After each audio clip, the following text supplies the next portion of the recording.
Ito na yung sa ice maker machine namin guys. Nasira kasi ang pump niya sa tubig. Tinanggal namin.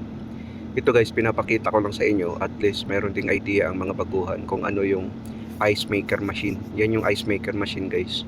Mayroon din siyang yung compressor freon para sa lamig.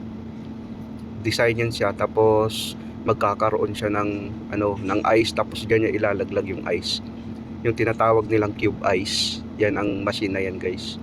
Medyo may kalumaan na rin ang machine na yan. Matagal na kasi yan. Kung makikita natin, dinala dyan sa shop dahil nagkakaproblema. Talagang yan guys, maganda yung ganong design na machine. Dahil pagdating na magiging ice na siya, kusa niyang ilalaglag doon sa baba. Yun ang machine na yan guys. Para sa mga baguhan na hindi pa kilala ang ice maker machine, yan na yung ice maker machine natin guys. At least nakita nyo na rin kung anong klase yung ice maker machine.